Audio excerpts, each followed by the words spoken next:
You grew up in Colorado your whole life, right? Yeah. Yeah, I was born in Morrison.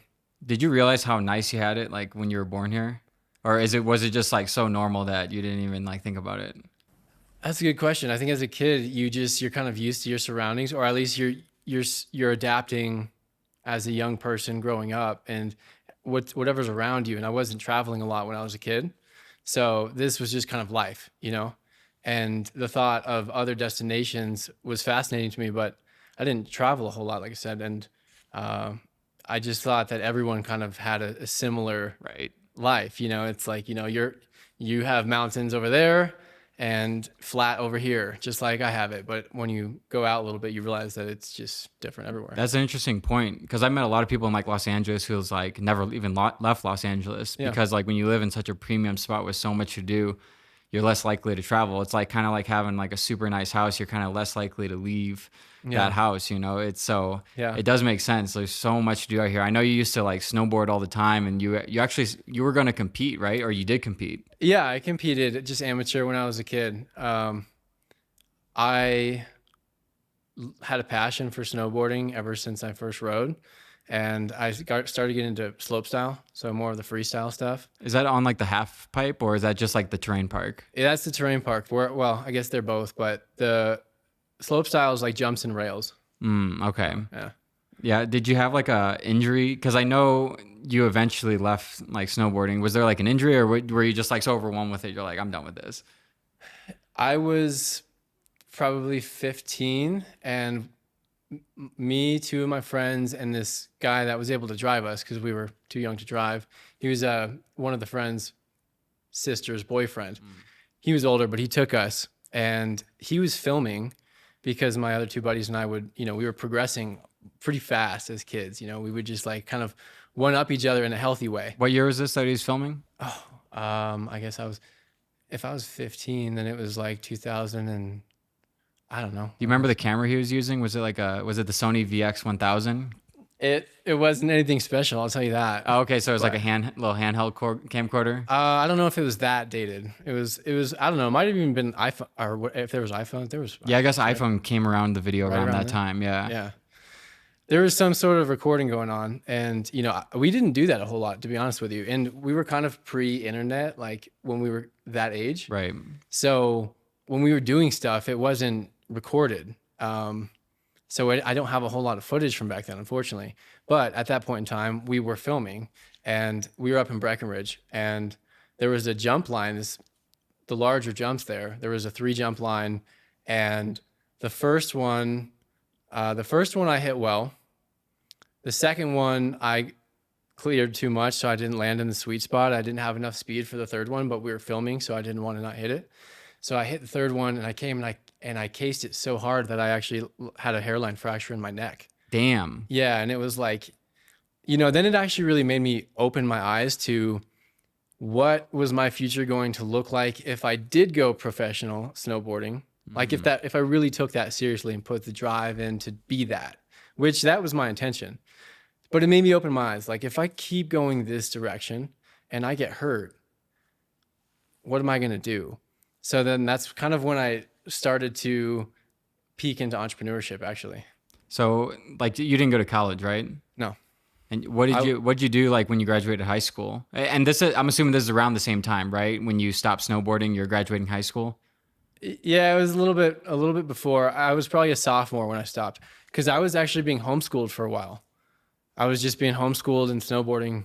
Oh, I never knew that. So Yeah. were you being homeschooled just so you could snowboard even more? Yeah. Wow, I did not know that. Yeah. I was taking it seriously to like be a professional snowboarding athlete, but and I was in the right environments to make that happen, you know. And obviously, being in Colorado, you're in a epicenter of snowboarding progression. I mean, it's happening all around the world, but Colorado is certainly a hot spot. Best in America for sure. I love Colorado, right? But yeah, no, it was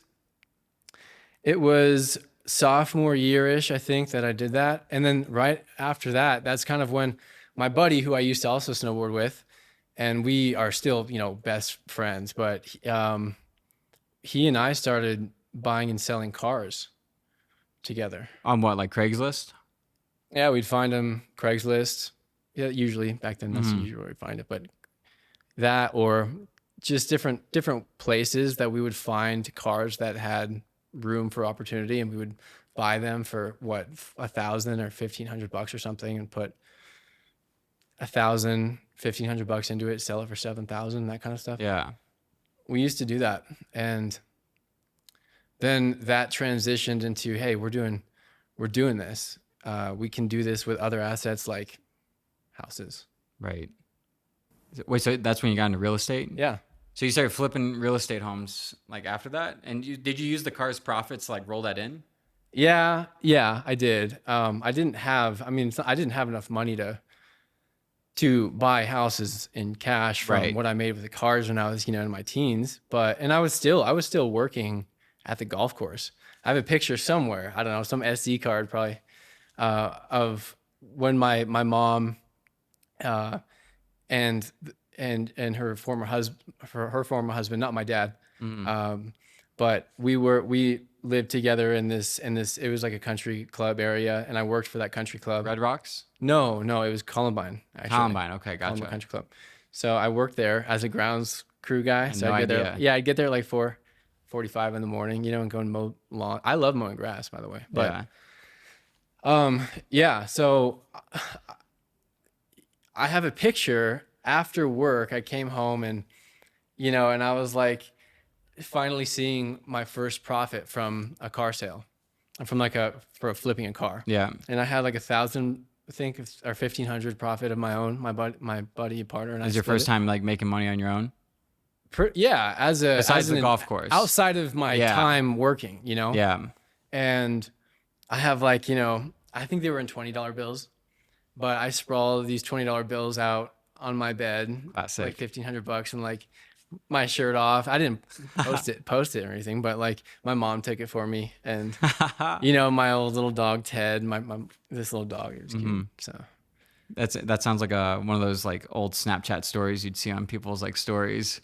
Yeah, there was probably some remnants of it somewhere on Snapchat's database, but no, that's actually how I got started with all this software stuff, right? And like, yeah, because I've always wondered how does someone jump from like being in a genre, say real estate, and then they jump into the software of real estate. Did you see like an opening happening, or like I know a lot of the stories I've heard is like people wanted to find a software to do something that they needed and they couldn't find one, so they made one themselves.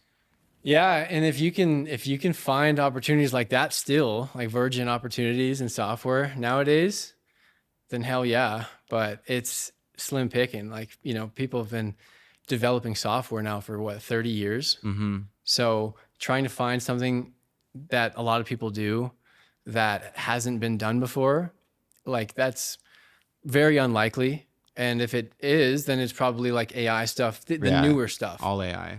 Right. And that's why you see venture capital dollars going towards that, because that's what new solutions to problems. So for me though, while I was in high school, I had this passion for business, right? And I was flipping these cars with my buddy. I was still working a job. Pretty sure I worked at Zoomies. Classic. Too. I did, but I don't know how long, or if that was before or after the country club. I don't know. But anyways, I love mowing grass. I don't like folding shirts. So I liked one. The other one, grateful for what they did. That'd be a good T-shirt right there. I love mowing grass. I don't like folding shirts. Yeah, that's a good T-shirt. Oh, that's a great T-shirt. Yeah. Someone out there. They'll probably sell that at Zoomies. Yeah, we should make an enterprise deal with Zoomies to sell that shirt. That's a good one. All right.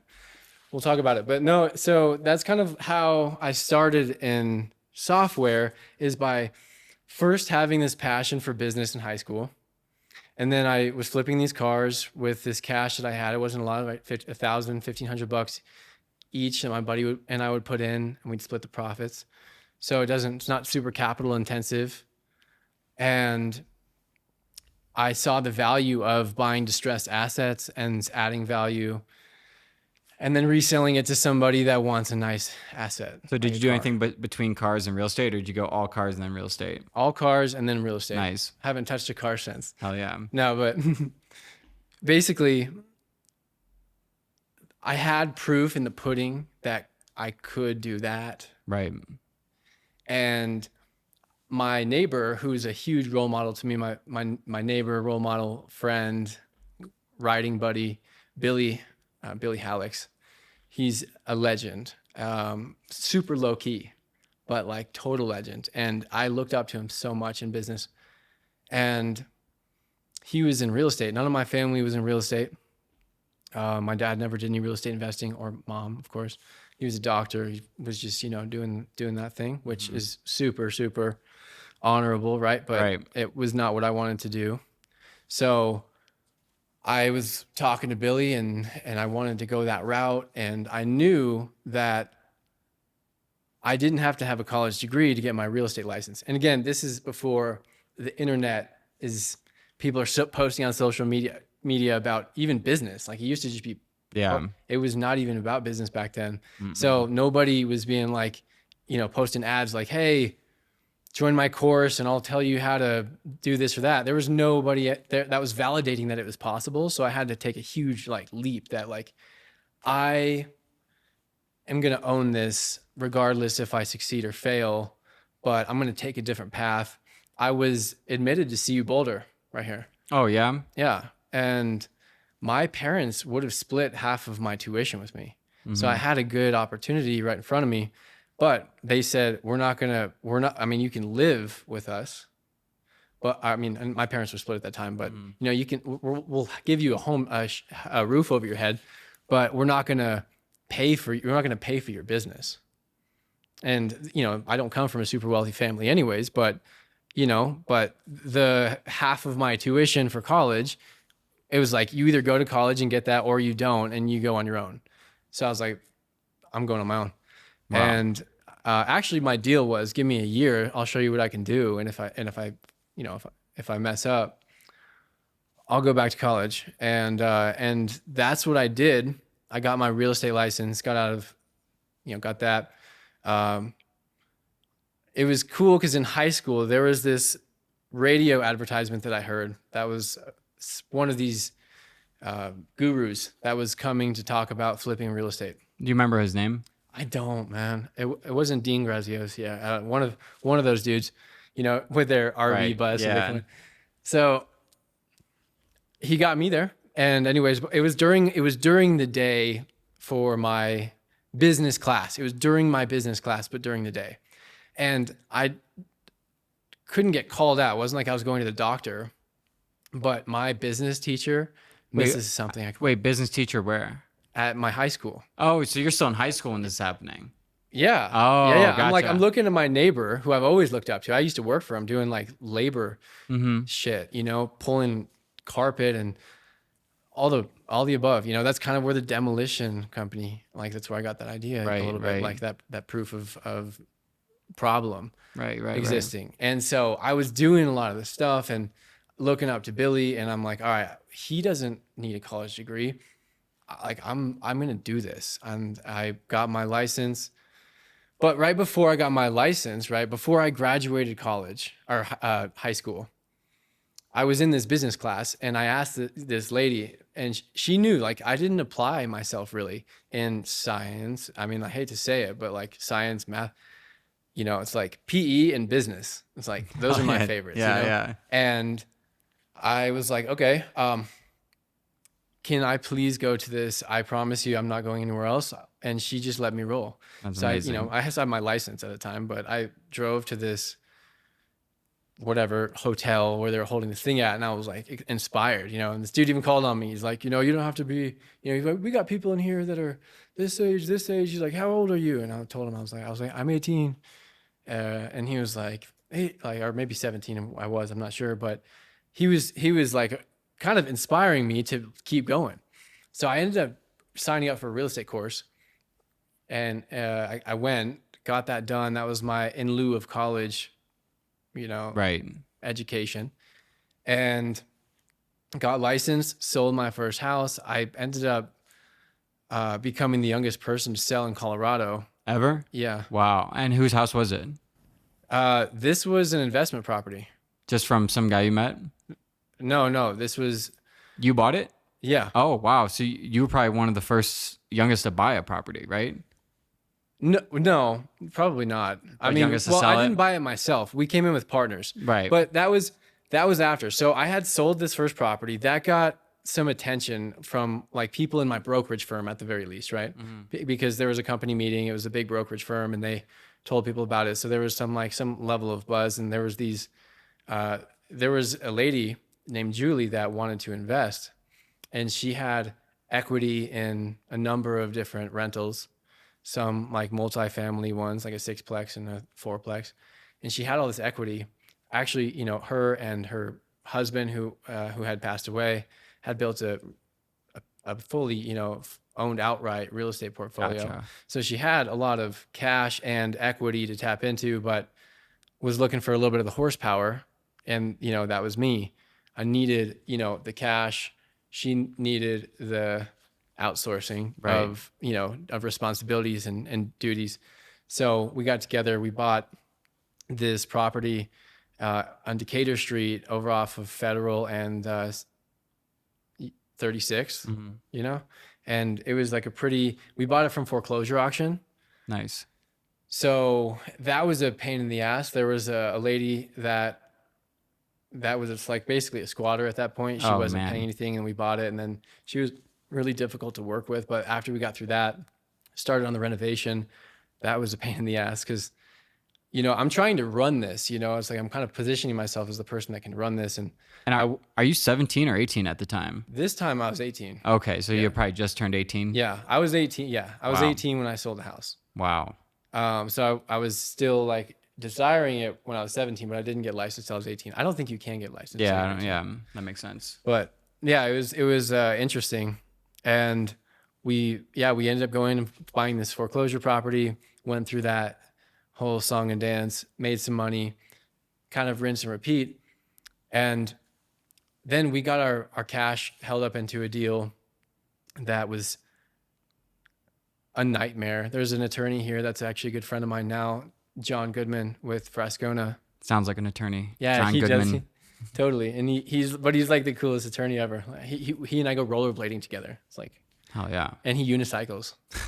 And this podcast is also brought to you by AutoDS. AutoDS is one of the industry leaders in all dropshipping fulfillment tools, but they take it a whole lot of steps further. Not only can you get dropshipping time down to 2 to 3 business days, you also get so many more tools. Because AutoDS is one of the biggest dropshipping softwares in the world, they've implemented a product research tool that tracks all their analytics, all their orders, and then you can use that data to find your own winning products and see where the trends are going, or even use a product that you know is selling really well right now. They have a TikTok ad spy tool built in, so you can even look deep into the TikTok ad side of things for all your product research needs. And all of it is automated. Gone are the days where you need like a VA going around and fulfilling these orders for you.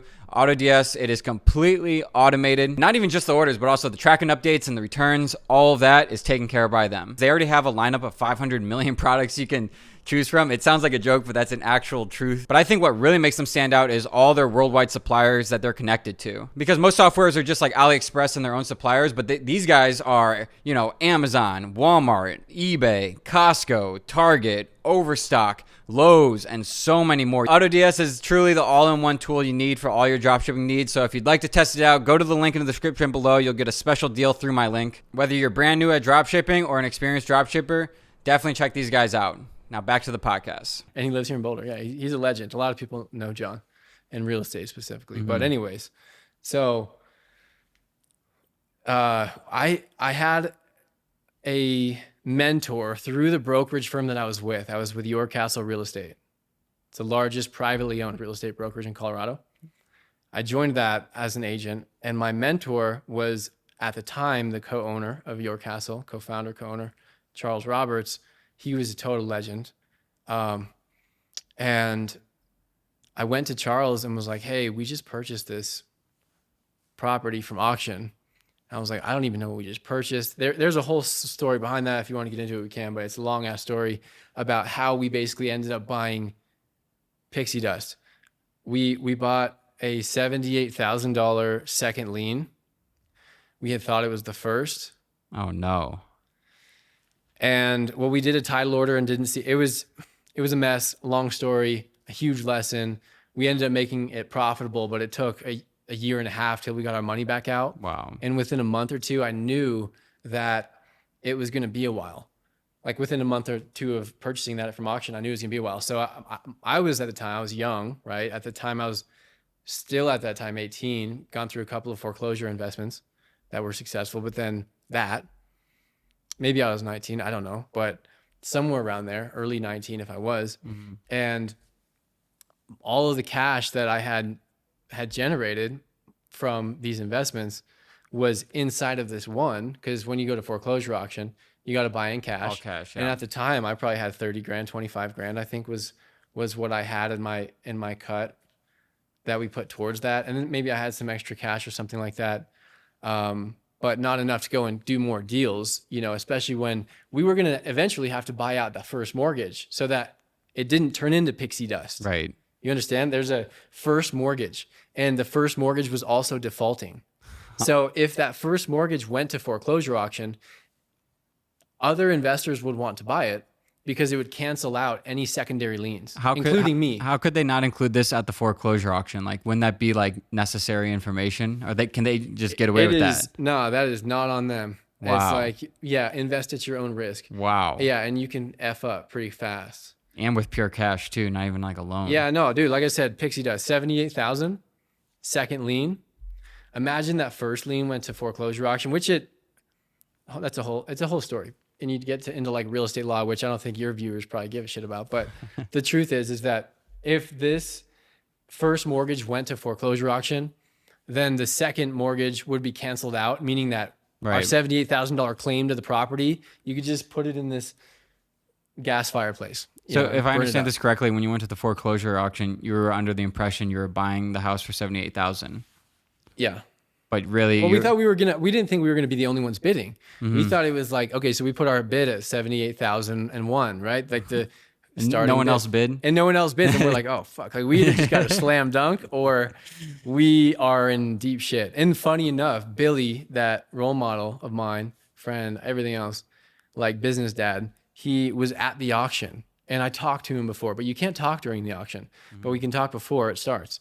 And we were talking about other stuff, talking about another property that we had just sold versus talking about what we were here to purchase.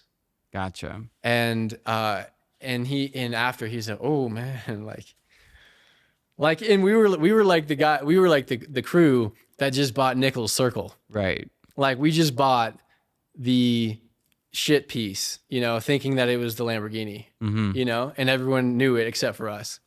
Right. How could everyone else know and not you? Well, there's a lot of savvy investors there. We were still new, and we were.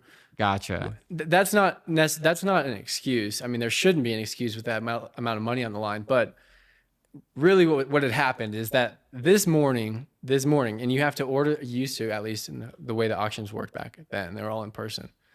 But you just have to order the title for whatever properties that you were considering purchasing. You'd have to order it, you know, ahead of auction. So we would go there, and sometimes properties wouldn't go to auction. You know, they would go off the auction list. So you don't want to, I mean, they're cheap, but you don't want to be ordering title and doing title work for a property that's not even there to purchase. You know, it's not going to even go to auction. Yeah. So when they put out in the morning, and they used to put out like this full list of the final list of auction properties. So we saw this Nickel Circle on there. We're like, all right, boom. I called up the title company that I always worked with. They had some sort of something where they weren't able to get to me in time in the normal format that they did in prior situations. So I was there like this, you know, 18, maybe 19-year-old kid, like on my phone at auction, like time's ticking before this thing starts, scrolling through like this 30-page document that this title company sent me. And they used to just send me one summary of everything. So I was trying to go through it and like, oh shit. Like, and so I was like, it looks good to me. And so we put the starting bid amount, and we were the only buyers. And then all off to the races from there. And it felt like it was the end of the world. And that was really just the start of my business journey. That's about 3 weeks before I started Alliance Demo. I was in my bed at my dad's house, and I was reading, I think it was The Lean Startup, maybe. But I went to bed that night with the intention that I'm not going to sleep And it wasn't like an arrogance thing. It was like a sureness of like divinity, you know, like I'm going to go to bed and I'm going to fall asleep with a plan of what I'm going to do next. This is after the auction, Right. right? All my cash is tied up and it's during the middle of the school year. So I can't go to college. You know, I'm young and not that many people want to buy and sell real estate with an 18-year-old kid, even if he's got a lot of drive and energy and excitement. You know, it's like, you know, well, that's just stupidity on feet. But, you know, like, you know, God bless anybody willing to give someone a shot like that. But anyways, you know, it was just, I was in a pretty shitty position to keep going with what I had. So I had to start from something new. And that was that night, I decided I was going to think of the worst thing that I've had to do so far in my life. Demolition and cleaning it up. That fucking sucked, man. That was so, I remember I was in my head, I'm like, oh, that sucked. And you said that's where you're going to start? And I'm like, well, it was a mix of what is the hardest problem that I've had to solve so far in my 18 years of life, right? Yeah. It's not that much within reason. Like I'm not going to go and start a software right there.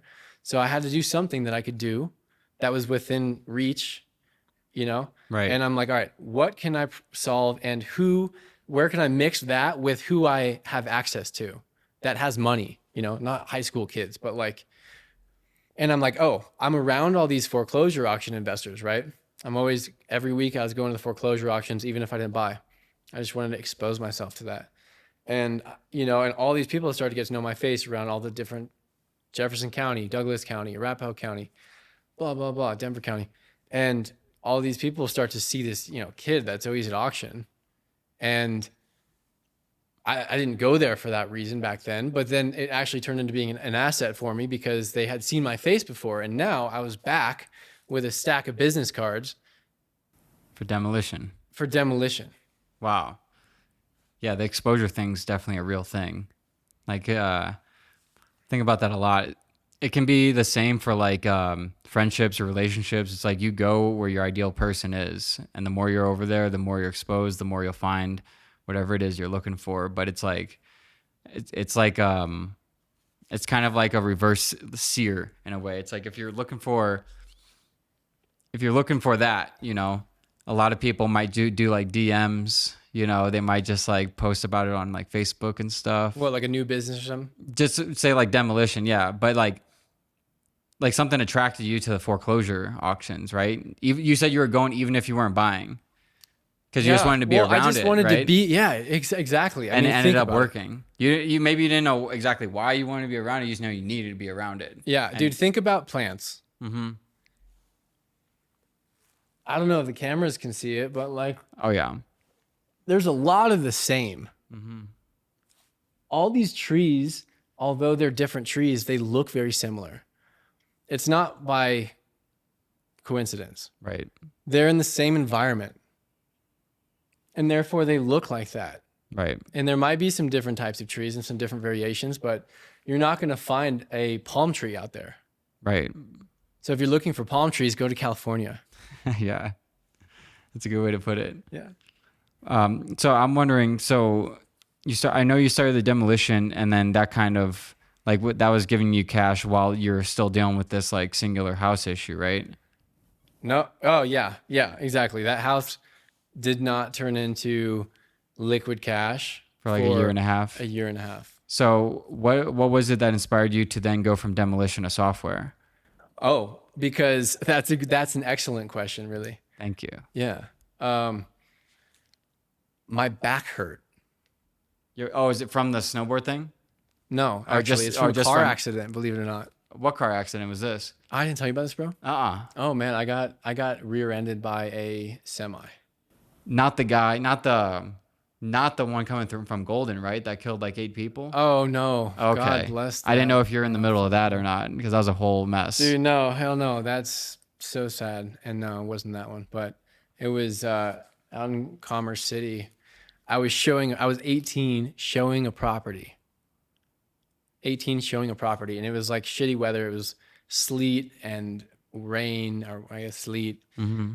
And I was in my mom's car because I think mine was in the shop or maybe the fuel pump. Something happened to my car at the time. So my mom let me use her car. She had a Jeep, you know, Wrangler, or I don't know, one of those Rubicon or something like that. Mhm. And I'm sitting at this red light, and dude, my right foot sitting on the Oh brake no. on the brake pedal, and I don't know, something like this. So think about it like this: right foot crossed over like this. I used to, and any viewers, dude, don't wear a wallet when you're driving, especially if it's big. Yeah. Don't do that.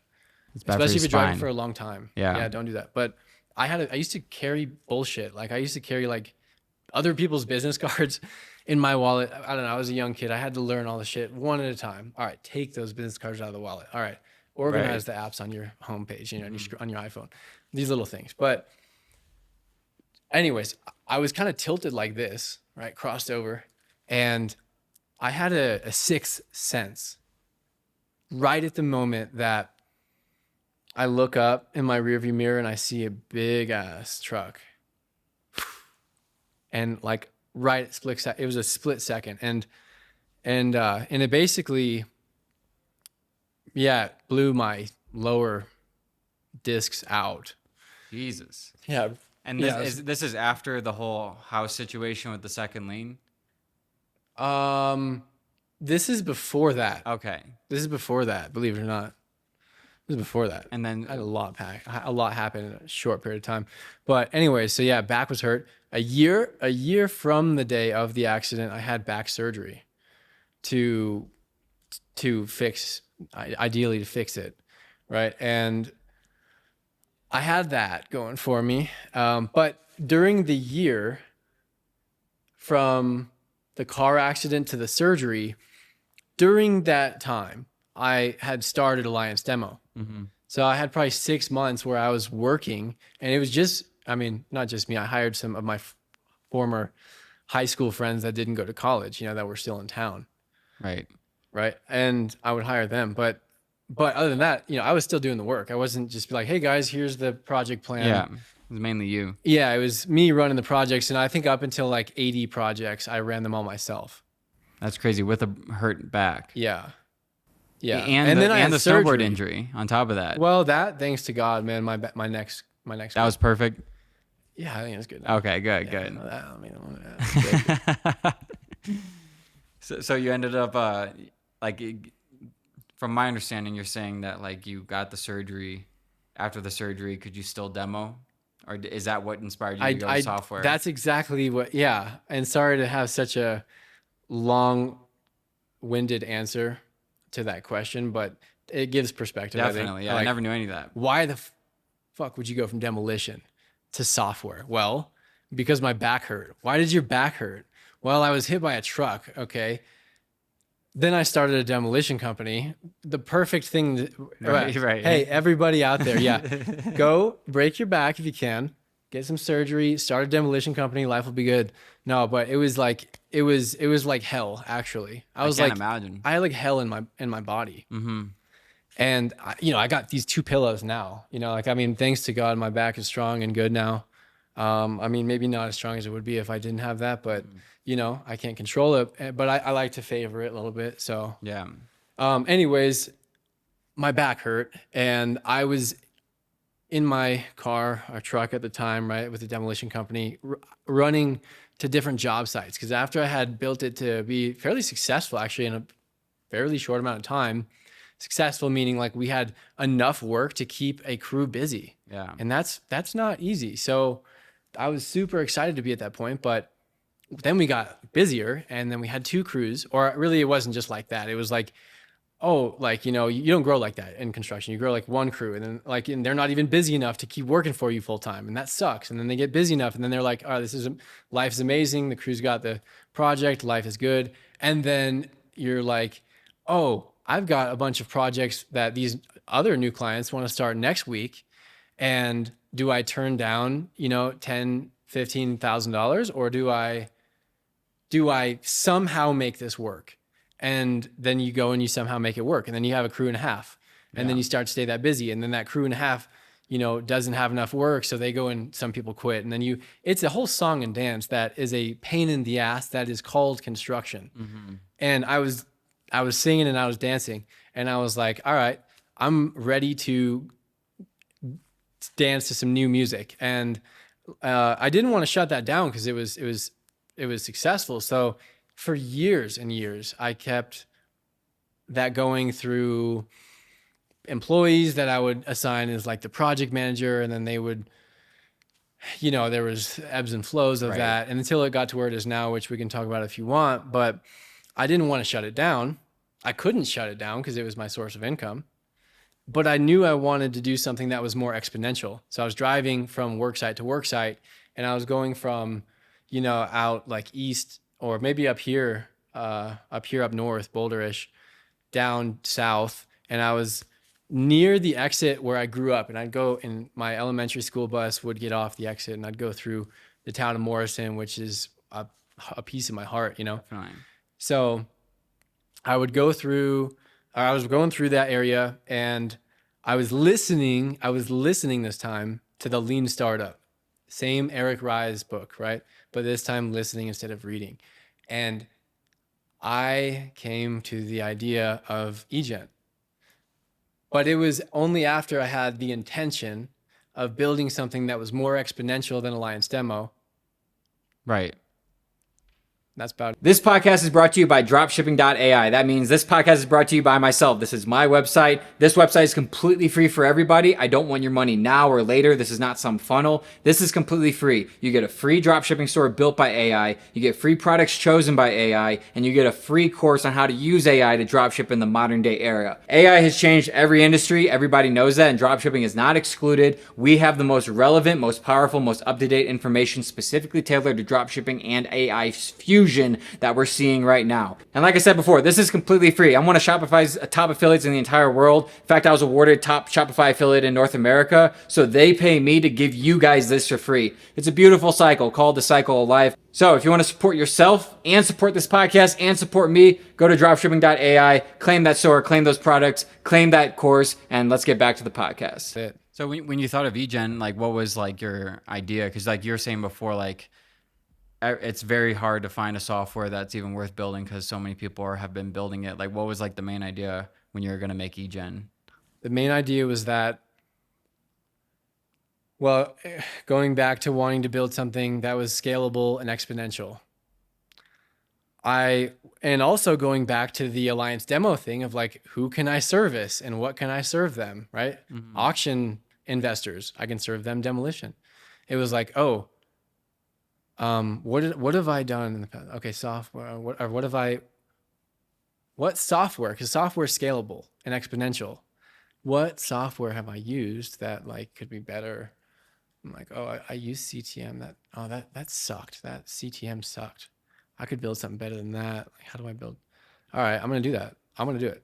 Gotcha. I'm gonna build the new CTM e-contracts. Gotcha. Yeah. Man, and then I've talked to like a bunch of people who've created software that's like, I'm sure you didn't realize how big of a headache that was going to be. Like, what if looking back now, do you think the demolition company was more of a headache or the software company?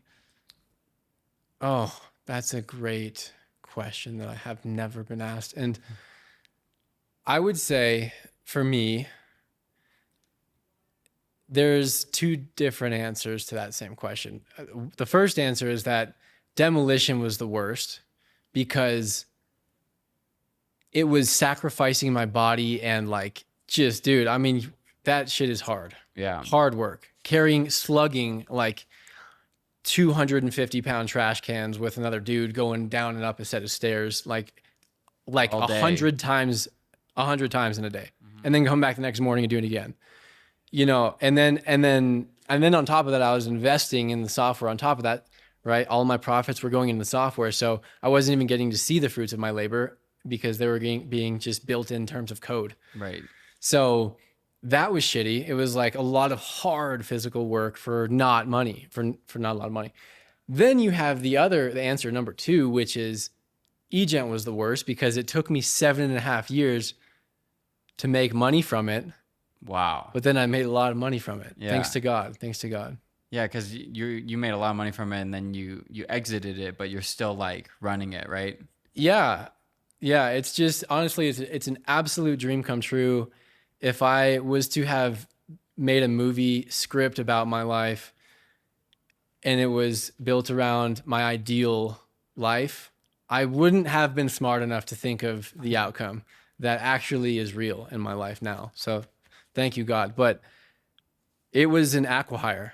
So an acquihire is when the acquirer acquires the company, and then they keep all or some of the team. Gotcha. Yeah. And do they keep you for like a certain amount of time, and then do you have like extra bonuses you can get with growth and all that? Yeah. Yeah. It's a really amazing model for any of your viewers that are thinking about exiting their business. You got to find the right buyer, and that doesn't just happen on the first one usually. So go out there and find an ideal list of buyers and hit them. And there's different, I don't know, other people that are probably more qualified to tell people how to go about selling their business. So I'll leave that for them. But I would recommend following the same exact structure that I did, because you get paid in basically every possible way you can. Kind of like real estate, you get paid and you make money from appreciation, from income, from, depreciation, like tax write-offs, Right. blah, blah, blah. So there's like that triad. You want to try to do as many things like that in life that have these bonus effects. So what I did is I had the buyout, which is cash, liquid cash. I had equity in the larger company. So that's the big, payout that happens later, contingent on a number of things. That's kind of, but whatever. But again, I got that first. I would have been fine with just the buyout, Right. to be honest with you. But we got that. We got equity based off of a certain number of metrics. I have a job and a salary that I'm very happy with and grateful for. And I'm just doing what I love to do. Right. It's so sick. It's like, thank you, God. 100%. I talked to Umar about that. Do you know Umar Ashraf at all? Who? Umar Ashraf. No. He created TradeZella, and he was telling me he had to go through 3 different teams before he found like a team that was worthwhile of like keeping. And at that point, he had lost like so much money like going through these teams, because when you're hiring developers, especially out of the country, you don't really know what you're getting till you get it, And so what he said was, it wasn't until he paid the most premium price that he got the most premium product.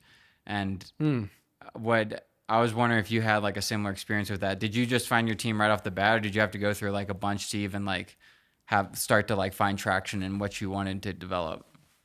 So when I first got this idea to build the new CTM in Colorado and then scale it, Yeah. that was my intention. I decided to get 6 or 7 software development companies in a list that were here local in Colorado. And I went and visited them all in person. This is pre-meetings, virtual meeting era. Right. Like everything, you're doing real business. You can hire someone to build software for you. You're in person. Right. So I went and met with all these people and got all these different types of bids. And like I was kind of mentioning to you earlier, like construction and software are very alike in a lot of ways, but also in terms of estimates that you get from contractors. You could see things that are 3 times higher than another one, or 3 times lower. Right. Then you can see things that have timelines where you're like, you're full of shit. And then ones that you're like, why would you take this long? So I tried to take enough data in from vetting 6 or 7 different companies. And I was super adamant about having all of the software development be here, US based, because I wanted to make sure that, well, all the things that I thought I knew about software development as a 19-year-old kid, or I guess I was 20 at the time when I started eGen. Yeah, I was probably 20, or I don't know, somewhere First of around all, 20 to 21. As a 21, that's insane to go back to back to back like that. You went, like you said, fuck college. You start selling homes. You're like, and then so you're like, I got to start a demolition company. And the next year you're like, I got to start a software company. That's crazy to go triple back to back. Yeah, it's funny. And I bet you all the people in my life well, the ones that didn't really know me probably thought I was full of shit. Oh yeah. Yeah. They're like, this, look at this guy, like not going to college, opening a bunch of entities, you know, and like acting like there's something. And thanks to God, 11 years later, Alliance Demo still kicking up dust. And eGen is now going to be the new CTM contracts, which will be the standard for every real estate professional in Colorado. That's unbelievable. And man, like, damn. Yeah, it's pretty nuts, right? Well, taking it back to the team thing, like, did you ended up going with a Denver-based like software development team at first? I did. I went with a company that I won't say their name and not doing them a favor. Yeah, I'm saying that's never a good sign. Yeah, well, yeah, I'm doing them a favor. Yeah. I'm not saying their name. But anyways, I went with them and I was told that it was all going to be US based, which really the right way to approach that as he, the owner of this software company, to a prospective client when they had a concern of software being developed in India versus here, Right. is can I make you aware of another perspective? Instead, he just told me the bullshit. Hey, all this is built right here in house. Yeah. No, it wasn't. It was built overseas. They were charging me as if there was one or two full-time US based engineers on it here. They just had them project managing, like kind of lead engineers, outsourcing the rest there, which is, again, it should have been just a conversation. Hey, it's as long as you have clear requirements and communication, you can develop and it'll be cheaper. And I would have been like, oh, okay, let's talk about it. But instead he lied to me. That's not the problem. The problem is that they didn't deliver. They told me a certain timeline. They tripled that. Not to completion, by the way. They Right. tripled that to about 5%. Jeez. Dude, a year and a half went by. In reality, 7 years after that, in reality, we were probably 1% done, and I had spent 120. How many years after? 120 grand. Huh? How many years after you started? A year and a half. Year and a half. They told me 6 months, $60,000. And you're 120,000 and 1% done. Yeah, but I didn't think I was 1% done. Right, of course, because of of all of course. the bullshit. There's so much involved with this. It's just That's crazy because it's like it's like one thing to like lie when you really drop servicing out to India, and then to not even like fulfill the lie. It's a double lie, a double scam. dude, it was anyways, it was super I thought it, just like the foreclosure auction investment that went south, the second mortgage, just like that. I thought that this was the end of my career. Like, Oh, yeah. this was the end of eGen. I didn't think it was the end of my career. Like, I'm never going to get a job. Or I'm never going to be able to do something else again. It was like, this is the end of this. Yeah. And really, it was just the freaking start, baby. Yeah. I Like, can't- dude, it was just the start. And it was a year and a half in. And it was like, if you're talking about like a marathon and 26 miles, right? Mhm. It was like, you're like a quarter mile down the road and you think that you should be done by now. And you've got 26 times 4 times that left. Jesus. Yeah. So after you found this out, first of all, I can't imagine how pissed you were. Oh, after dude. all that, I know that feeling, like it's been like at the year and a half mark, and every day you're going by, you're thinking about that past year and a half, then another day, and Yeah. another day, and another day. You're just thinking about recouping your losses at that point. So at what point did you say, like, I got to take control back? So do you know RE Colorado, the MLS? REI? No, RE Colorado. It's the MLS Uh-uh. in Denver and surrounding areas. So it's the largest MLS in Colorado, one of the larger ones in the country. But I was working on an enterprise deal with RE Colorado. So I came into their organization. CTM, like, for your viewers, they have to understand that it's not just like a company that provides a service. It's like, it's the company that provides the service. Gotcha. So taking them on was like, you're cow balls. You know what I mean? Like, not saying that about myself necessarily. I mean, whatever, I guess it is what it is, but like nobody was down to like take the risk of taking on CTM. But I did, and not because of me, but because of what I had built up to that point. And really, it was just mock-ups. We built some kick-ass mock-ups, by the way, from that Denver company. Yeah. That's the one thing that they did well, was mock-ups. Shout out to Hector. At least you got Hector. that. Shout out Hector Gonzalez, you're the man. So I brought these mock-ups and this concept and this plan and this team and this development that was happening to RE Colorado, and I'm pitching this as like a, hey, let's do this together. The MLS and the transaction software, this new startup transaction software, and together we can take over CTM. Gotcha. That was I see. yeah. So while that was happening, I'm like a 21-year-old kid. Yeah, this is crazy. And I got I'm in the boardroom, like at the top of this building, RE Colorado building in DTC, with the CEO and all of these executives around me, like showing mock-ups that were sick, but like of this software with zero development experience. I'm like, oh yeah, no, it's all good. Like I got a demolition company. We're right. like, dude, no, it was funny. Honestly, it was comical. It was almost like a movie scene to have these two worlds colliding. This like spiky haired, like dude with like a tie and like kind of tight suit pants. And then these like, real estate MLS executives, it's like these suits. two worlds colliding, and I'm talking to them about taking over CTME contracts, and they're probably thinking I'm fucking nuts, which I would have thought the same thing. But they gave me the time, and they allowed me the opportunity to share the opportunity that I was presenting to them. And really where this is all going is like, I went back to that development company. I'm like, hey, I'm working on this deal right now. And if you guys are the reason that I lose this, I'm going to sue you. Like, I don't want to be the guy that sues people, but I certainly will when I need to. And I have been, if I have to.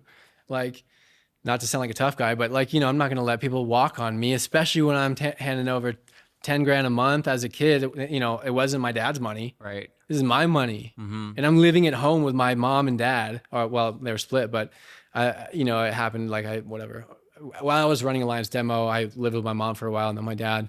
So anyways, living with parents, when I was making enough, like I was making a good amount of money a month as a late teens and like early 20s, making a good amount of money every month where I could live on my own. I could have decent things and like a somewhat stable life. But I was like, no, I'm putting this into software. So I'm spending $10K a month on that instead of me. Crazy. Yeah. And so I basically had spent this 120 grand with these guys. I was in this room with these MLS leaders, and they're like biting enough on the lure to where I'm like, holy shit, there's a real chance that this could work. And if that dude that I trusted, that's been depositing my checks every month for the last 12 months, or at to that point, right? Like it was probably like 14 months, 15 months. And then at that year and a half, or what is it, 6, 12, 18. So it was like almost 18 months, probably right around the time where I called this dude. And I have learned to be able to control, my emotions since then, but I let him have it over the phone after this meeting because of what was on the line for my family, Yeah. And like, he just sees it as this young kid that's just tossing him a $10,000 check every month. And it's just a nice little, it'll pay the rent and like one of the office staff, and I'm that guy that's paying it and covering his nut. But it's like, no, dude, you're taking my well-being and not taking it seriously. And that's a serious problem. So I told him, like, you are either going to help me find somebody else that can do this and finish it, or I'm going to sue you. And so he's like, all right, here's who you should talk to. And shout out Clag Tech Private Limited, Lucknow, India, custom software development. So that's who he was outsourcing everything to? I don't know if they were. And if they were, it was kept from my understanding. That's wild. And that's okay. So were you able to cut ties with them pretty cleanly after that? You just got the referral and then went with them? I got a copy of my code. Mm-hmm. Bro, literally, think about this. you are an 20-year-old kid, 21 probably by that point, maybe 21-year-old kid that's doing demolition all day, trying to build a real estate software. These guys are fucking around with you. You don't know how to, the problem is that you don't know how to measure their progress. If Right, I yeah. hire you to build a building for me and I pull up to the work site and there's no foundation set and no sticks hanging up, You're gonna know. I'm going to know. I'm going to be like, yo, Scott, what the hell, dude? Where are your guys at? But if I ask you to build me a software, and by the way, I don't know anything about software, but let me know when it's done, Right. and I'll go sell the shit out of it. That was my thought. Oh, here, this is what it's got to do. And by the way, the owner of the development company was also a part-time real estate agent. So he was a user of CTM. Wow. So he had that level of understanding that other development companies in Denver that I interviewed didn't have. Gotcha. That makes So that's sense. kind of why I landed on them. So anyways, I was like furious with this dude. This dude puts me in touch with Clag Tech. I fly out to Lucknow. It was my first time out of the country by myself at 21. I just knew that I was going to go and meet George and Peter. You And know I where- went and I got off, and sure enough, there was George and Peter. waiting for you at the airport. Prele and something else. Yeah, waiting for me. And I walk outside of this airport. Dude, and I remind you, like, I'm growing up in Colorado. Yeah, you haven't gone left much. Barely ever traveled out of the state, let alone the country. And my first time, I'm like, what the fuck? You It's show like up in India. India. And I go outside of the airport. This is Lucknow Airport. I just go out right outside, like the terminal is here and the outside is like 50 yards away. You know what I mean? Like Yeah. DIA, you gotta, like jump up 3 times, like, take a nap, like take a shower and then get to your terminal. Like it's like this huge long hurdle. There, it's like here's your plane. Yeah. Walk through that door and you're actually out of the airport. And when I walk out of the airport, there's cows and chickens and there's like shit happening, and I'm like, oh my god. Did this you is look? not You real. didn't look up photos of it at all? No. And my mom got me a book, actually. She's like the sweetest lady on earth. You know my mom. Mm-hmm. And she's also, she's just super thoughtful and like she's also very like used to be very nervous about me and just her children. So she wanted to give me this book on India, like what to expect. And I was like, oh, I love you, Ma. Thank you. But I made it like not just like an accident, but a point to not know anything until I got there. Like, Wow. yeah, I didn't want to see pictures. I just wanted to go and just, When you went through that door, were you like regretting it at all, or were you like, "This is what I signed hell up no, for"? dude. I was like, this is the best adventure of my life. Yeah. Yeah. And so they were just waiting on the other side of the door. Like, did they Yeah, it was recognize you? Super. Yeah. I mean, I'm the only white dude in this entire. Yeah. They're like, oh yeah, you can't be Zach from Colorado, can you? I'm like, oh me? Oh, I thought you were talking to him. And it's like, not me. Gotcha. It's like, it's just, yeah, it was funny, man, because I had never been in a environment where I was the minority, Mm-hmm. and not that that's a bad or good thing. It's just a thing. And I was in this plane, not the plane from Germany to Mumbai, but the plane from Mumbai to Lucknow where it gets more local. Yeah, I bet that. Dude, plane I get on this changed. plane and I'm like, holy shit, I've never seen heads like that. Like on a plane, like you're looking at everyone's heads. It's like, I've never seen those heads like that. Man, Beautiful heads. There's nothing wrong with those heads, but I'm like, dude, I am the only head that looks different than those. And I just never been in. That's when I noticed it. It's like airplane from Mumbai to Lucknow. I'm like, boom. That's what they were talking about when they said culture shock. When you got there, did you notice the air being different at all? Hell yeah, dude. Hell yeah. Was it? And I don't like, put me back in the airplane, please. That's how bad the air was. Dude, yeah, it was. God bless India. Love India. Not talking shit, but I will say their air quality could use some work. Yeah. So how close is you said Mumbai, right? That's the name of the town. Mumbai is big ass airport. It's Okay. Yeah, Mumbai and New Delhi are the top airports, I think, in Okay. India.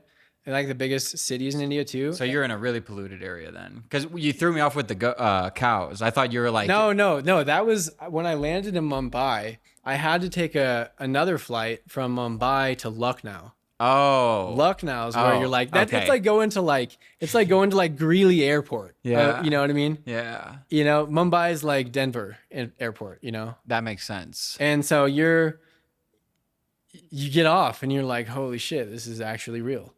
This is actually real. This is not like a video game. Yeah. And I'm also not high or on drugs. Like Right, this is right. actually real right now. You know, it was like I'd never seen anything like that, man. It was so exciting. So then you just you stuck around there for like 3 months, right?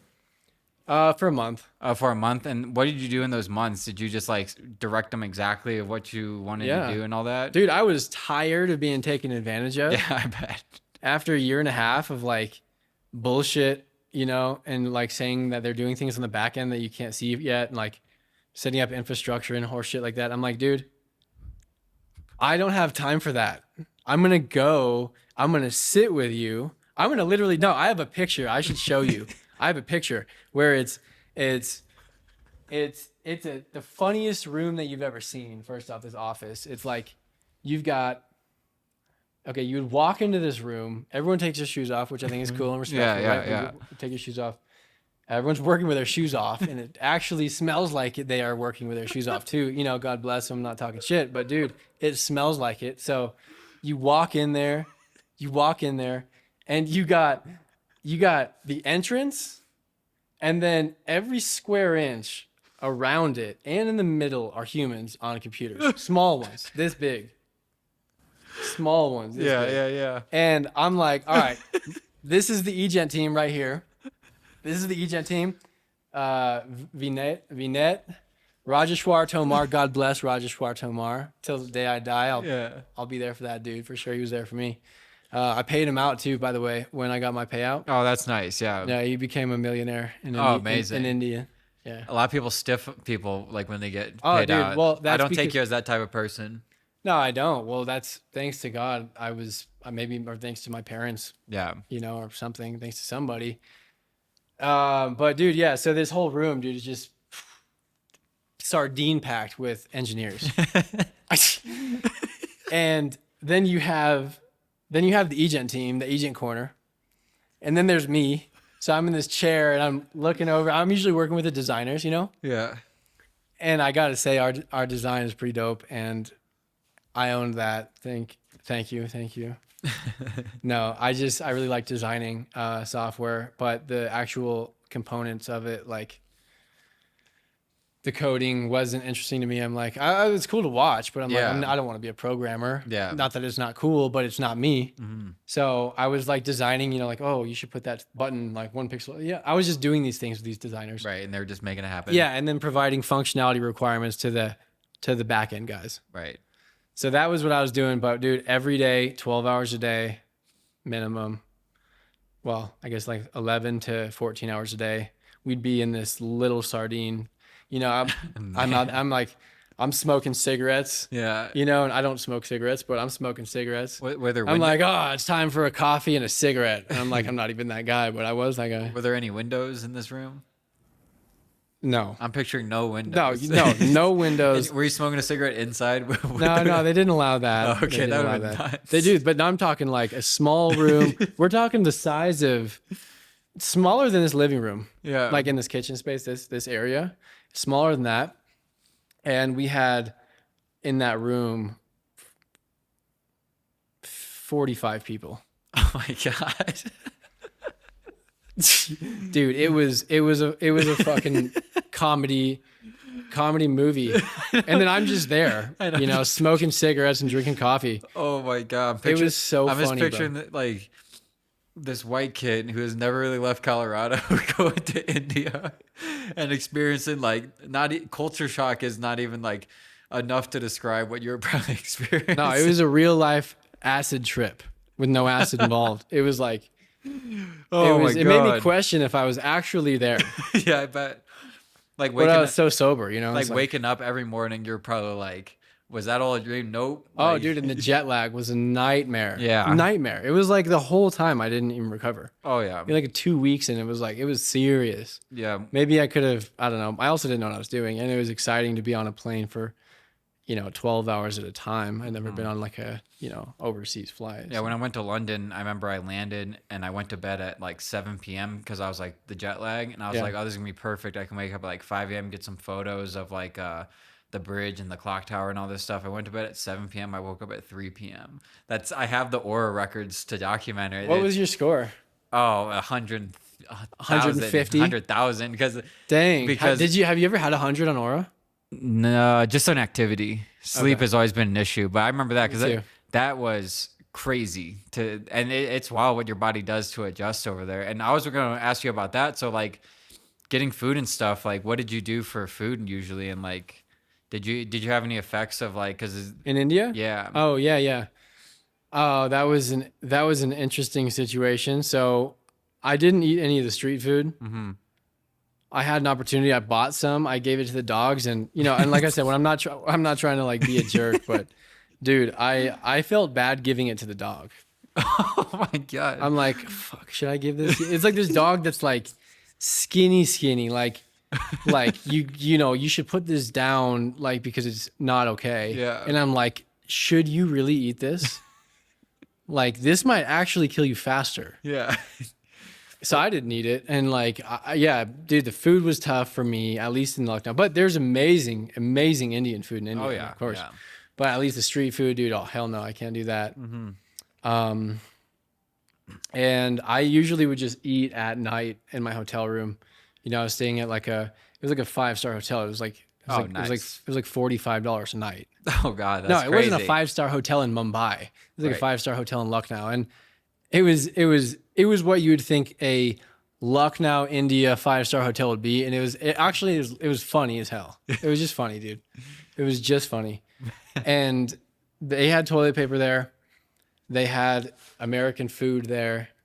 And I'm like, sorry, y'all. Indian food is amazing, but I'm actually sticking with American on this one every night. Yeah. Yeah. Yeah. Pretty much got the same thing every night for a month. That's good. So They already knew what I was going to order, too. yeah. They just like, What do they have? Like chicken fingers, burgers, and all that. they had chicken fingers. Well, no, they don't have beef burgers because you can't eat cows in India. Oh, right. So you got chicken burgers. Chicken burger or Turkey turkey burger. burgers. So Yeah. yeah, they're both good. It was actually really good. I kind of miss it. I might go back there just for a chicken burger. Did you end up going back after that trip, or was it one No. and done? No, I got to go. Well, no, that was really to establish a strong and healthy relationship with a contractor that is in another country. Yeah, who's actually doing the work? Yeah, they know you. It's not like you usually give effort to those that give effort to you, unless you're doing some bullshit Right. in relationships where it's point. like, some bullshit. But like, if Yeah. you're actually doing good things or have good intentions, if someone's giving you effort, it's usually the kind of person that you want to give it back to. 100%. So when you're showing effort, like this dude just hopped on a plane and he's going to stay here for a month and come into this office every day. Yeah. Like, let's not fuck him over. Yeah, that's a good point. So after you left, you pretty much established like, okay, now I know who I'm working with too. Like, it goes both ways, right? Yeah. So like you knew what was going on. I was so desperate. The truth is though, bro, I was so desperate. That even if they screwed me over, I probably would have stuck. Yeah. Because that's maybe ignorant to say, that even if they were making progress, but it wasn't ideal, they did really good for me. That's why I say shout out Clactech. But even if they gave me 70%, maybe if it was like 60% or less, I'd probably fire them and have to go back to the drawing boards again. And that was, by the way, not the only time. Like, I had gone to developer trying to get someone to be my technical co-founder. Yeah. And I had all these people that were like so sold on this idea and like, oh, like this is a good idea. And then they never do shit. Yeah. And you just wasted a bunch of time and energy. But I went through that like probably 10 times. Yeah. Probably 10 I hear that times. from everyone who's developed software. Yeah. You never find the right team in the first one. No, hell no. Or the second one or the third one. Well, no, the thing is now the connections I've got Yeah. and the fact that I have an exit behind my belt in software and like CTM specifically, I feel like I now have the team and contacts for people to build it things, you know, and then 2, like the buy-in from either customers or investors that are like, you know, because before I had no buy-in. They're like, who's this punk with spiky hair, Yeah. you know, coming in with his briefcase, you know? It's like, now I'm like the punk with spiky hair and a briefcase that sold his company to CTM. Right. That makes a big difference. So it's like, it holds more weight, you know? And so yeah, I think the second, third, fourth time around building companies, I think it gets easier. Oh, 100%. Yeah. But that first time's a bitch. First for time, sure. bitch, for sure. And that's that's the funniest story I've ever been told on What? this podcast. I What? just your whole trip to India. That was fun. I was crying laughing. That was so funny, man. But anyway, so after you left India, how long did it take them to finish the software? Oh man, it's funny you ask finish the software because we're a year and a half post acquisition, and overall like 8.5 years into the project, and it's still not done, so to speak. Mind you, dude, we have a $10 billion company behind us that owns us now. We've got all the resources, all the skills. They're not stupid. They're really smart. We're really smart. I mean, I don't mean that in an arrogant way, but like our company, we are smart. And dude, it's just a lot of work. What we're doing is we're building functional parity with a 25-year-old software. So in Colorado, everyone uses CTM. And if everyone's using one platform, it makes it even more reason for everyone to keep using it, right? It's like if everyone's on Instagram, why would I want to go and use MySpace? Right. So we already are Instagram for Colorado real estate, if you will. I mean, totally irrelevant businesses, but we got that market.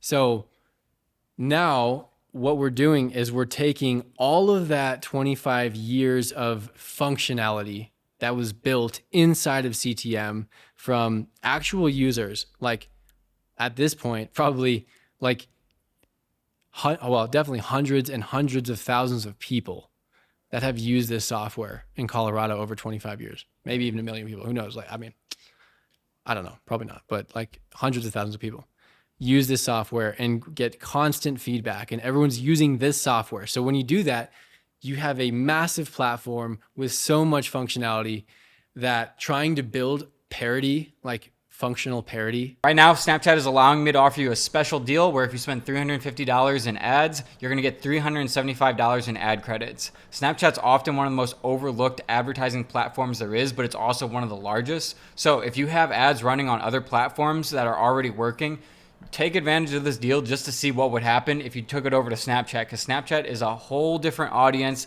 and the average Snapchat user opens it 40 times a day. I know a lot of you watching right now open it maybe 60 times a day. So you might as well go ahead and try this out, because you would be surprised how well this works and how many businesses this has really, really scaled up for. Is like, it's like climbing Everest, but if Everest was software and took a lot longer than a month.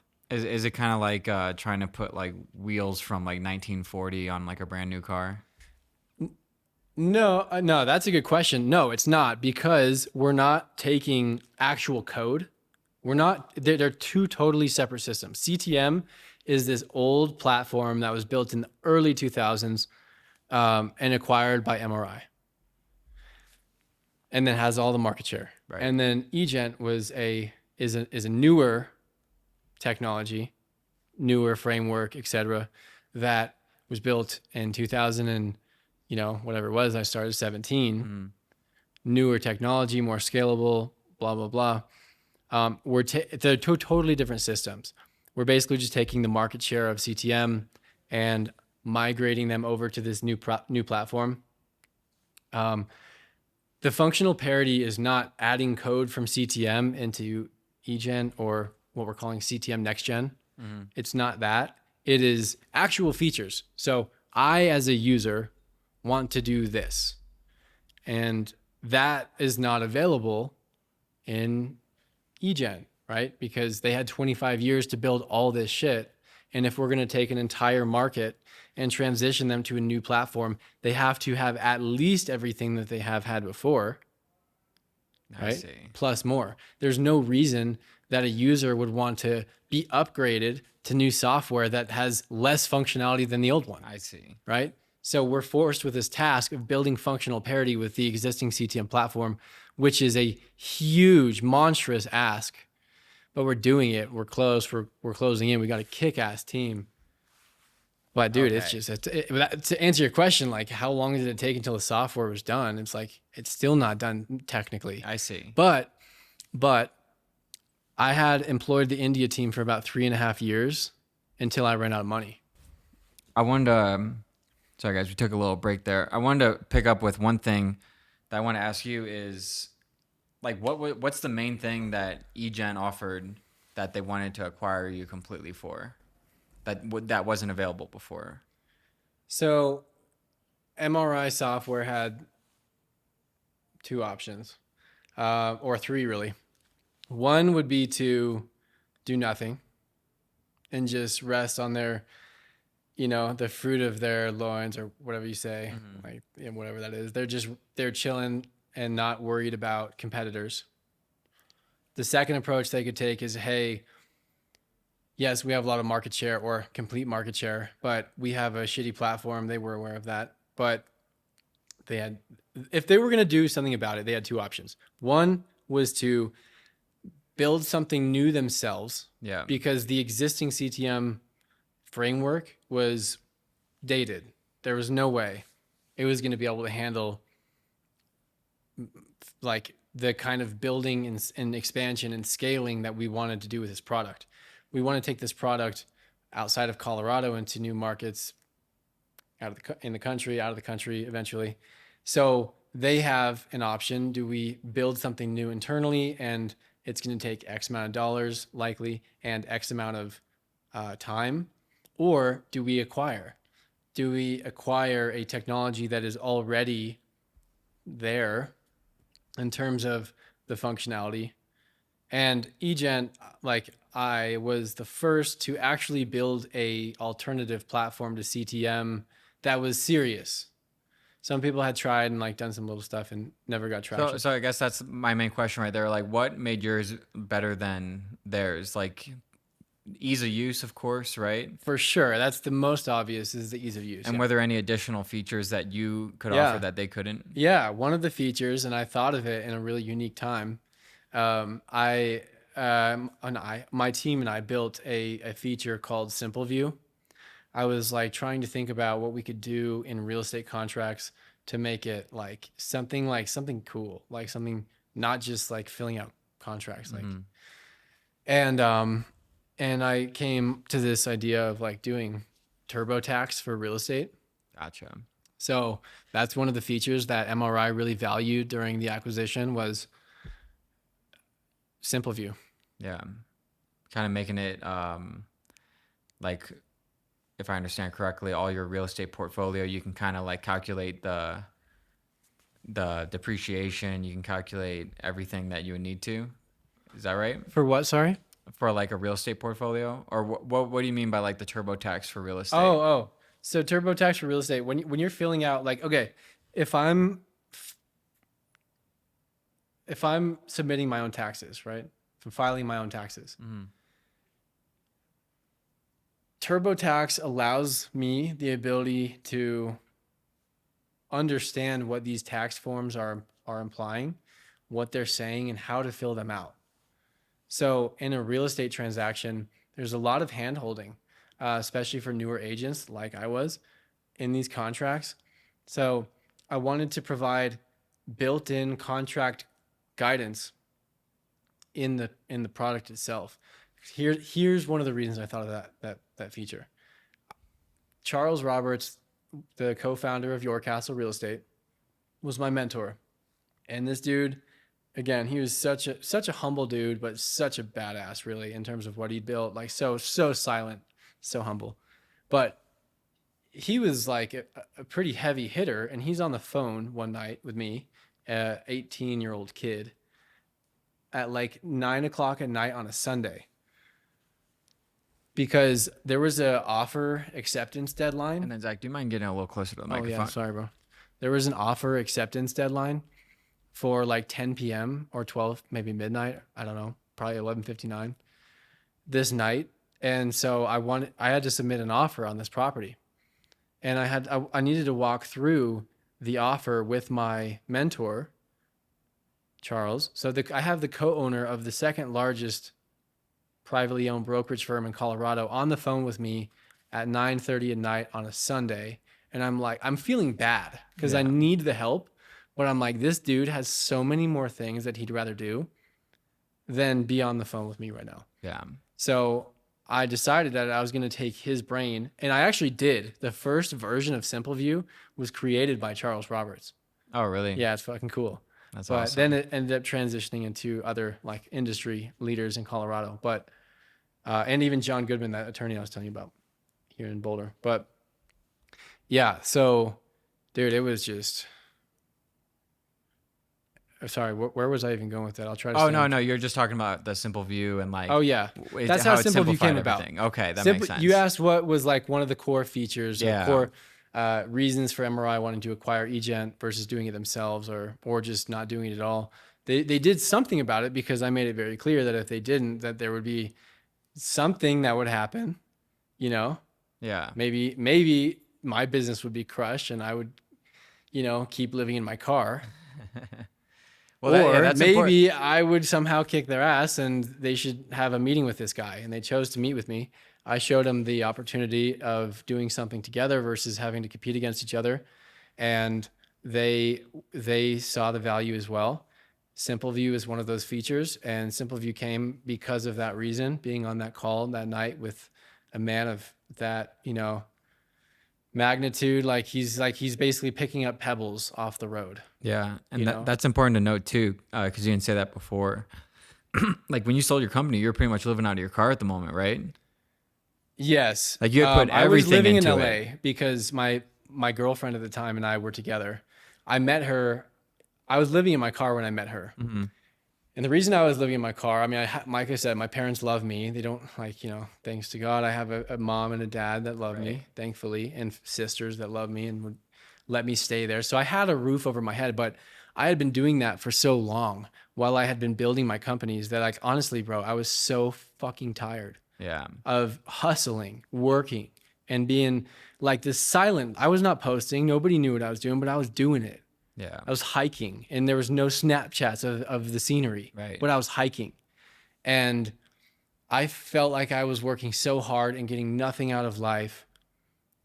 There was profits coming in, but they were all going into another venture that had no payout for 7.5 years. So I was like, fuck this, excuse my language, but like, I'm done. The night of my 26th birthday, I got in my car, drove to LA.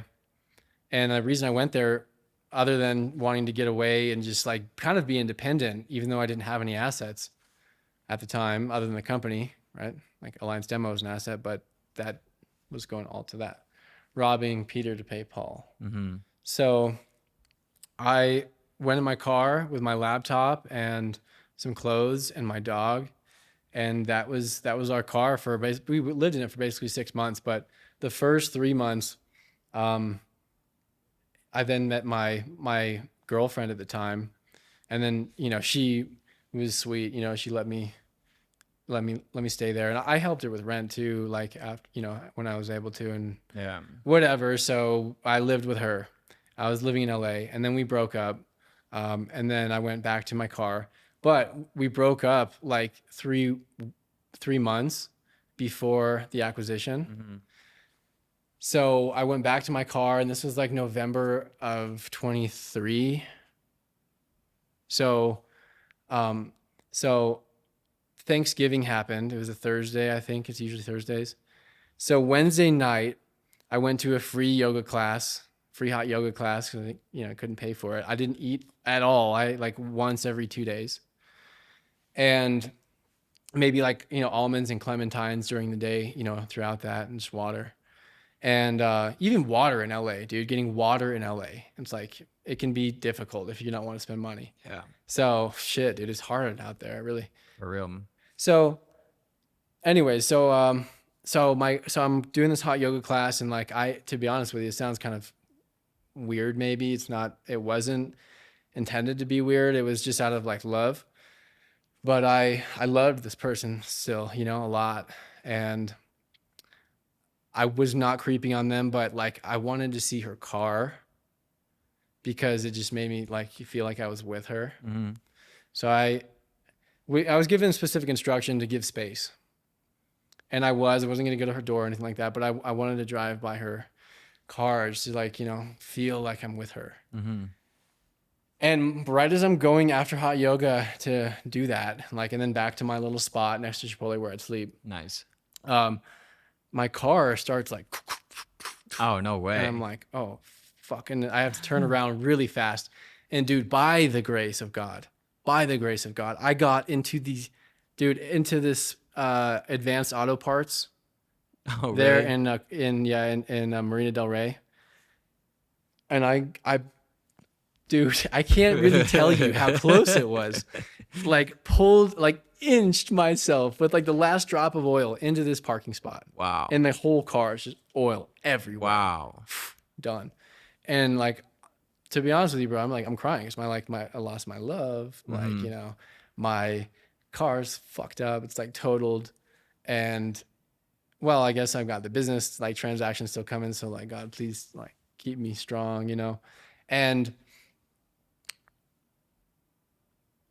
this is Wednesday night. And then the next day was Thanksgiving. And all the tow truck places were closed. Oh, man. And so was Advanced Auto Parts. So anyways, I spent Wednesday night, Thanksgiving. No way. Yeah. And Friday in this parking lot Wow. of Advanced Auto Parts in Marina Del Rey. And just feeling like a fucking loser, man. And I had, it was so fun. That's when I knew, like, I couldn't leave LA Mm-hmm. because she was there. Mm-hmm. And like, I loved her so much that even being in the same city felt like we were still Right. together. Well, and just for clarification, you said this happened November 2023. When did you end up making when did the acquisition, or I'm sorry, what'd you refer to it as, the Acquisition. aqua Oh, hire? no, sorry, bro. No, sorry. This was November of 2024. Oh, this was? Yeah. Oh. Yeah. So when was the aqua hire? They acquired the company on December 21st of 2024. So, oh, gotcha. So this is a year before. So yeah, we broke up. Gotcha. I'm in my car.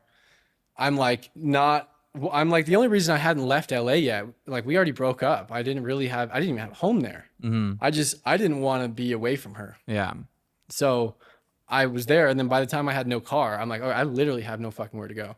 And I don't have any money for a hotel or an Airbnb, even splitting one with someone else. Like I don't have any reason to be here right now. Mm-hmm. So I used the last bits of my cash that I had. It was like divine timing, bro. I'm telling you, because Yeah. I had made millions of dollars truly for over that period of time.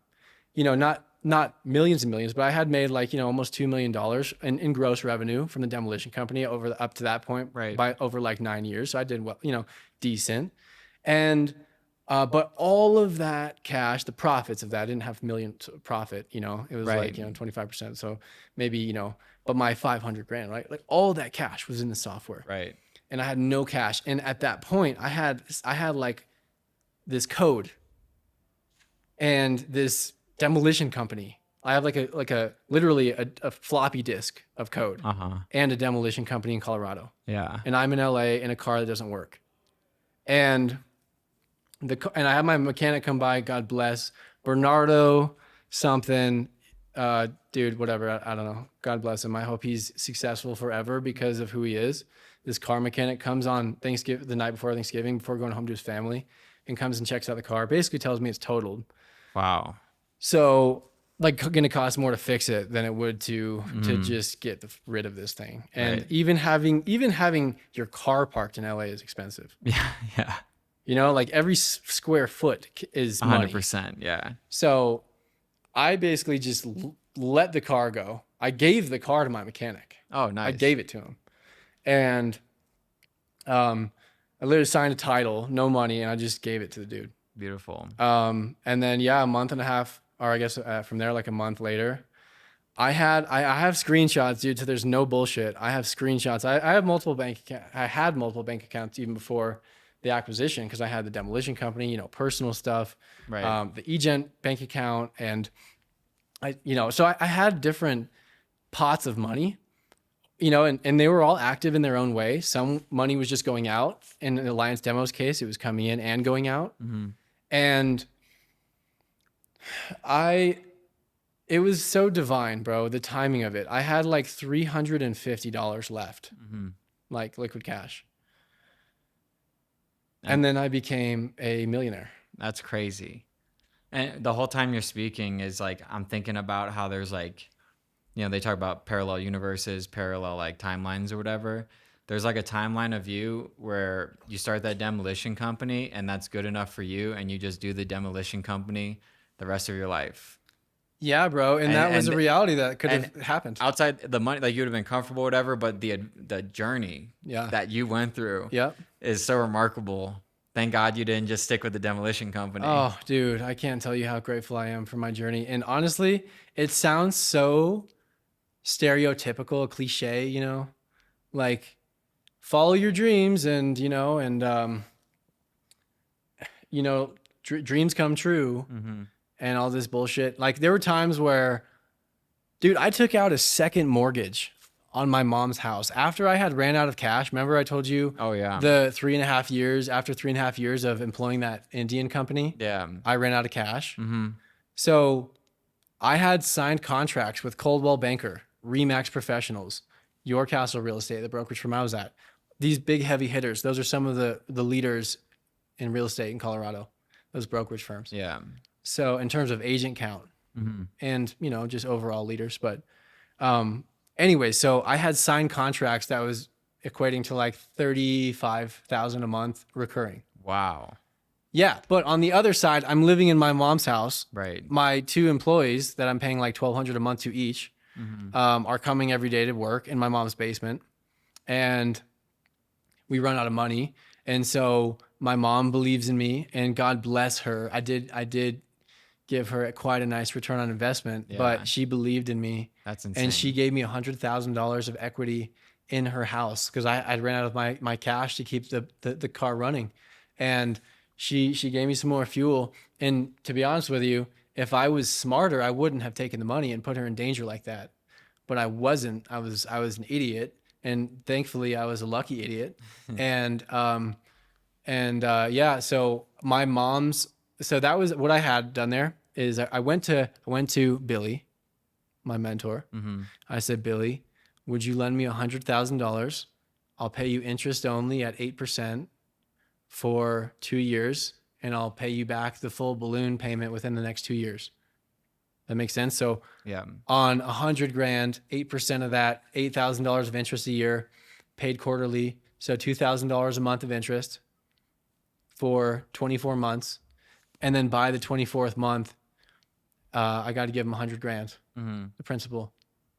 And so I was sure that was going to happen because if we get more fuel in the car, we'll keep developing. We'll get to this place where these 3 brokerage firms at least will pay us, and then I'll be able to pay Billy back out of that. Right. That was the thought. And for a number of reasons that are too long to probably get into right now, we didn't commence those purchase agreements. Like that we didn't start them. They were signed, so we technically could have billed. It wouldn't have been a long-lasting thing, basically, is the point. Because of reasons that are just too much to explain to the listener that doesn't probably give a shit about that right now. But dude, it was $100,000 of my mom's well-being, and she's not a rich lady. I mean, she's the richest lady I know, but in heart, like Right. her soul, man, her heart, and her Sounds like it. her energy, everything about her is just rich. but you know, she's not someone that spent her life building wealth, or focused around that. You know, she was building a family and making kids that she loved, and I love her, and that's success on its own. But financially, you know, it wasn't like I was just given 100 grand to go and fuck off with. Right. This is 100,000 that if I lose it, my mom now might lose her house. Yeah. And so it came to that point where 2 years had passed, and the loan was up. Mm-hmm. So I went to the other co-founder of Your Castle Real Estate. His name's Lon Welsh. Charles' partner, former partner. Charles got bought out. That's why I keep referring to him as was. Gotcha. But anyways, Lon had just sold Your Castle and his title company, First Alliance Title. He sold both those companies to private equity, 2 different companies, and was sitting on cash. And everyone knows Lon and respects Lon when it comes to his investment decisions. So he started a real estate private equity fund. And he was also on my board for eGen. Perfect. So I had ran out of all my money. Lon's a wealthy guy that has a good heart, but also he's not an idiot. He's not just going to give people money because he likes them, feels bad for them. But I went to him and I said, would you take this $100,000 loan off my back and I'll work for you? And I went and I worked for Lon, and he took over the loan. I ended up paying him interest on it, kind of a similar setup as the one with Billy, just interest only until I was able to pay it off. Then I sold the company and I gave him all of his money back and more, and my mom too, and everybody else. But you know, it took not just my sacrifice and effort and risk, but my own family's. Yeah. Yeah. That's a hell of a story right My there. my mom is the #1 venture capital startup investor Right. in fucking Denver, Colorado. She didn't make it, but she made it happen. Yeah, she did. She did. No, I shouldn't even use the F word of my mom in the same sentence, because she is divine, man. And she's, if it wasn't for her, there would be no eGen. Yeah. Yeah. Like she was the Turning point, the keystone. The turning point. But I'm thinking that like in sports, like the MVP. the closing pitcher, you know, Yeah. it comes in right at the last moment and just closes it out. She closed it out. That's amazing. Yeah, bro. Well, Zach, I gotta end it here. Yeah, man. This has been amazing. Thank you, you so brother. much for coming. That was an awesome, Oh, awesome dude. story. What I mean, that's the journey you had was like these mountains behind you, like boom, boom, valleys and peaks and valleys and peaks, and then one, boom, Everest right at the top. No, dude, life is so good. I now have all of my dreams came true. You know, I wrote down on a journal when I was 17 that I wanted to have a house on top of a mountain that overlooked Denver on one side and the mountains on the other. I wanted to see man's creation and God's creation, and I was able to make that happen. And I just, as of last week, was able to finish the renovation on it. And Yeah, the really, renovations are amazing. thank you, Looks bro. awesome. Make it my touch, and just bought some artwork, and I'm really trying to go neon, and like just the whole house is, I built it to be able to sell to anybody, but the way I want to finish it out design wise is really just my taste. So I'm just so grateful. And yeah, I would say to any of your viewers, if you have a dream, there's a reason that you have it. It just really takes that action to move on it and not give up when it gets tough. Yeah. Well said. Yeah, bro. Well, thanks so much, Zach. Thank you, brother.